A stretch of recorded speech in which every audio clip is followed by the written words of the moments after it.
श्रावण शुक्ला पुत्रदा एकादशी।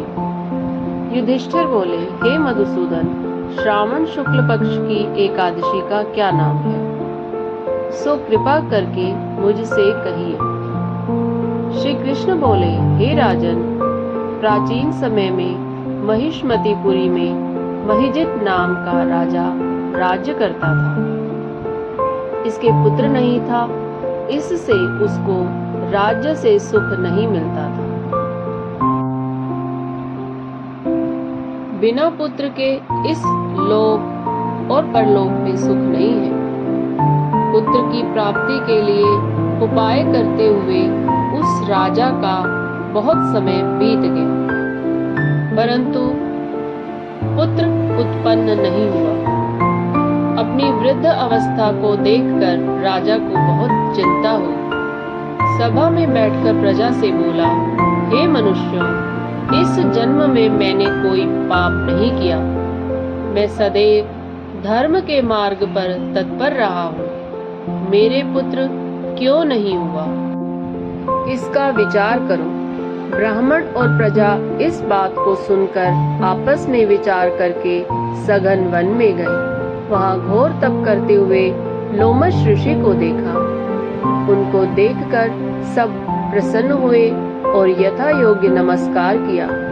उनको देखकर मुनीश्वर बोले, तुम किस लिए आए हो, इसका कारण कहो, मैं अवश्य तुम्हारा हित करूंगा। हम सरीखे मनुष्यों का जन्म परोपकार के लिए ही है, इसमें संशय नहीं है। मनुष्य बोले, हम अपने आने का कारण कहते हैं, आप सुनिए। हम संदेह निवारण करने को आपके पास आए हैं। महिजित नाम का राजा पुत्रहीन है। हे ब्राह्मण, हम उनकी प्रजा हैं। उनको बिना पुत्र के देखकर उनके दुख से हम दुखी हैं। सो दृढ़ विचार करके हम तप करने को यहाँ आए हैं। हे द्विजोत्तम, उनके भाग्य से ही हमको आपका दर्शन हो गया है। बड़ों के दर्शन से ही मनुष्यों का कार्य सिद्ध हो जाता है। हे मुने, ऐसा उपदेश दीजिए जिससे राजा के पुत्र हो। उस राजा के पहले जन्म का वृतांत ध्यान करके मुनि बोले, पहले जन्म में यह निर्धन और क्रूरता के कर्म करने वाला वैश्य था। एक गांव से दूसरे गांव में जाकर व्यापार करता था।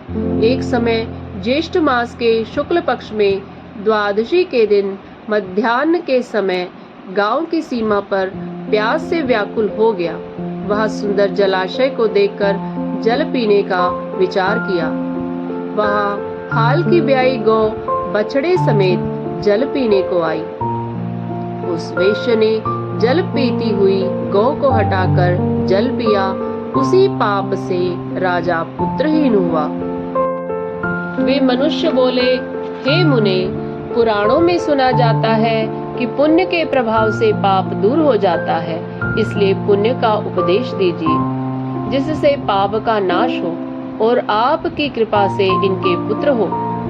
लोमश ऋषि बोले, श्रावण शुक्ल पक्ष में पुत्रदा नाम की एकादशी प्रसिद्ध है। उसका व्रत विधि पूर्वक करो। रात्रि में जागरण करो। उसका निर्मल पुण्य राजा को दे दो। ऐसा करने से निश्चय राजा के पुत्र होगा। लोमश ऋषि के वचन को सुनकर और उनको प्रणाम करके अपने घर को चले गए। श्रावण आने पर सब लोगों ने राजा सहित श्रद्धा पूर्वक व्रत किया। द्वादशी के दिन अपना पुण्य राजा को दिया। पुण्य के देते ही रानी ने गर्भ धारण किया। प्रसव का समय आने पर सुंदर पुत्र उत्पन्न हुआ। हे नृपश्रेष्ठ, इस प्रकार यह पुत्रदा नाम की एकादशी प्रसिद्ध है। इस लोक और परलोक का सुख चाहने वालों को इसका व्रत करना चाहिए। यहाँ पुत्र का सुख पाकर अंत में स्वर्ग को जाते हैं। जय एकादशी माता की जय। विष्णु भगवान की जय।